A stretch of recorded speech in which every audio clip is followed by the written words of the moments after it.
યુવાનોમાં રાષ્ટ્રપ્રેમ જાગે અને ઓલિમ્પિકમાં દેશના યુવાનો વધુ મેડલ લાવે અને યુવાનો આધ્યાત્મ તરફ વળે તેવા ઉદ્દેશ્ય સાથે અમદાવાદના એક દોડવીર યુવાને ફરી દોડ શરૂ કરી છે। રૂપેશ મકવાણા નામના આ યુવાને સોમનાથ મંદિરથી નેપાળના પશુપતિનાથ મંદિર સુધીની દોડ શરૂ કરી છે। તેમણે આ રીતની પ્રથમ દોડથી અમદાવાદથી શરૂ કરી માત્ર 14 દિવસમાં દિલ્હી સુધી પહોંચ્યા હતા। ત્યારબાદ 2 વિશ્વ વિક્રમ પણ બનાવી ચૂક્યા છે। રૂપેશ 75 કલાકમાં સતત 375 કિલોમીટર દોડ લગાવીને વિક્રમ બનાવી ચૂક્યા છે। તો 6000 કિલોમીટર માત્ર 88 દિવસમાં પૂર્ણ કરી ગિનિસ બુક ઓફ વર્લ્ડ રેકોર્ડમાં સ્થાન મેળવી ચૂક્યા છે। હવે ફરી નેપાળ સુધીની 2300 કિલોમીટરની દોડ લગાવી છે। આ યાત્રાની શરૂઆતમાં તાલાલાના ધારાસભ્ય ભગવાન બારડ, સોમનાથ ટ્રસ્ટ તથા સહયોગીઓ ઉપસ્થિત રહ્યા હતા।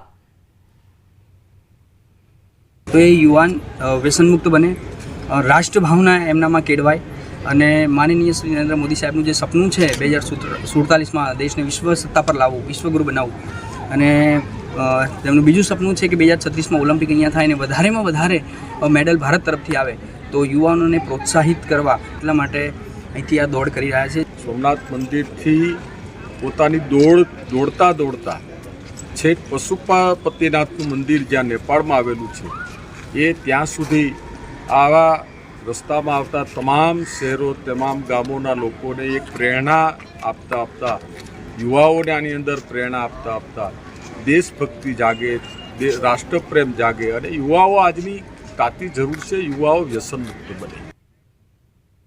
લક્ઝરીમાં ઓવરલોડ સામાનથી ઝાડની ડાળી એક્ટિવા ચાલક પર પડી ગઈ અને એક્ટિવા ચાલકને ઈજા પહોંચતા પોલીસ ફરિયાદ નોંધાવી છે। તો શાહીબાગ નમસ્તે સર્કલ પાસેનો આ બનાવ સામે આવ્યો છે।